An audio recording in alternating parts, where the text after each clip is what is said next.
ओम गण गणपतये नमः। जय श्री गणेश। आप सभी को भादो संकष्टी चतुर्थी और बहुला चौथ की हार्दिक शुभकामनाएं।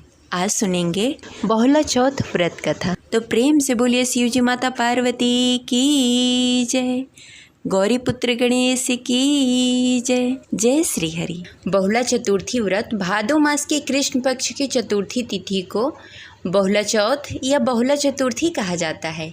इस दिन भगवान श्री गणेश जी का व्रत तिथि है, जिसे संकष्टी चतुर्थी भी कहते हैं। बहुला चतुर्थी का व्रत संतान प्राप्ति, संतान रक्षा और संतान की लंबी आयु और संतान सुख के लिए इस व्रत का पालन किया जाता है। इस व्रत में गौ माता का पूजन तथा मिट्टी से बने हुए शेर की प्रतिमा बनाकर पूजा करने का विधान है। यह व्रत महिलाएं अपने पुत्र के लिए, कुंवारी कन्याएं अपने भाई की लंबी आयु के लिए इस व्रत का पालन करती हैं।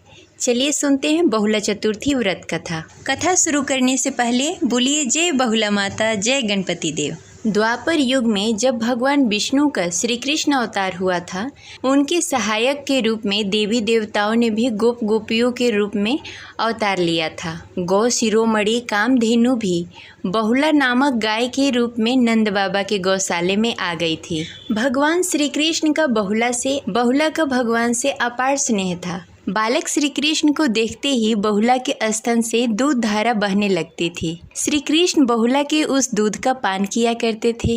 एक बार श्री कृष्ण बहुला की परीक्षा लेने के विचार से जब बहुला वन में घास चर रही थी, उसके सामने सिंह के रूप में प्रकट हो गए। बहुला सिंह को देखकर भयभीत हो गई और कांपने लगी, लेकिन हिम्मत करके सिंह से बोली, हे वनराज, मेरा बछड़ा भूखा है, वह मेरी प्रतीक्षा कर रहा होगा, अतः मुझे जाने दो। मैं उसे दूध पिलाकर तुम्हारे पास आ जाऊंगी, तब तुम मुझे खा लेना और अपनी भूख मिटा लेना। सिंह ने कहा कि सामने आए आहार को कैसे जाने दो, तुम वापस नहीं आओगी तो मैं भूखा ही रह जाऊंगा। बहुला ने सत्य और धर्म का शपथ लेकर कहा कि मैं अवश्य आऊंगी। बहुला के शपथ पर विश्वास करके सिंह ने बहुला को जाने दिया।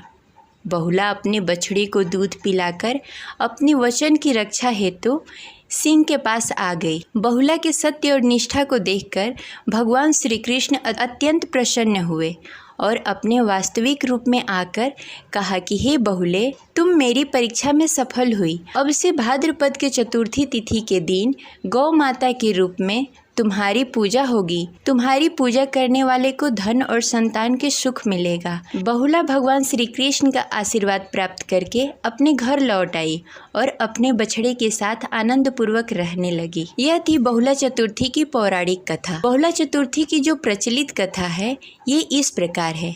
एक नगर में एक ब्राह्मण के घर में बहुला नामक एक गाय रहती थी। बहुला का एक बछड़ा भी था। बहुला को संध्या के समय घर वापस आने में देर हो जाती तो उसका बछड़ा व्याकुल हो उठता। एक दिन बहुला घास चरते हुए अपने झुंड से बिछड़ गई और जंगल में काफ़ी दूर निकल गई। जंगल में वह अपने घर लौटने का रास्ता खोज रही थी कि अचानक उसके सामने एक खूंखार शेर आ गया। शेर से बहुला पर झपट्टा मारा। तब बहुला उससे विनती करने लगी, उसका छोटा सा बछड़ा सुबह से उसकी राह देख रहा है, वह भूखा होगा और दूध मिलने की प्रतीक्षा कर रहा होगा। आप कृपा करके मुझे जाने दें, मैं उसे दूध पिलाकर वापस आ जाऊंगी, तब आप मुझे खाकर अपनी भूख शांत कर लेना। सिंह को बहुला पर विश्वास नहीं था कि वह वापस आएगी या नहीं। तब बहुला ने सत्य और धर्म की शपथ लेकर और सिंह को विश्वास दिलाया कि वह वापस जरूर आएगी। अब सिंह ने बहुला को उसके बछड़े के पास वापस जाने दिया। बहुला शीघ्रता से घर पहुंची, अपने बछड़े को शीघ्रता से दूध पिलाया और उसे बहुत स्नेह किया। उसके बाद वह अपना वचन पूरा करने के लिए सिंह के समक्ष आ खड़ी हुई।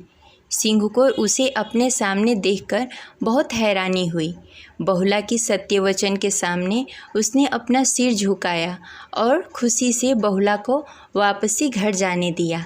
बहुला कुशलता से घर लौट आई और प्रसन्नतापूर्वक अपने बछड़े के साथ रहने लगी। तभी से बहुला चौथ का यह व्रत रखने की परंपरा चली आ रही है।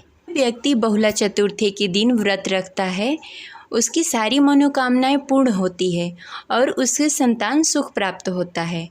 जो स्त्रियां व्रत करती हैं उसे संतान की लंबी आयु और सुख प्राप्त होता है। कुछ जगहों पे कुंवारी कन्याएं इस व्रत को रखती हैं। वह अपने भाई की लंबी आयु और सुख समृद्धि के लिए इस व्रत का पालन करती हैं, जिससे उनके सारे मनोकामनाएं पूर्ण होती है। इस प्रकार यह कथा संपन्न हुई। तो प्रेम से बोलिए गौरी पुत्र गणेश की जय, बहुला माता की जय। जय श्री हरि। मिलते हैं अगले वीडियो में, तब तक के लिए हरे कृष्णा, राधे राधे।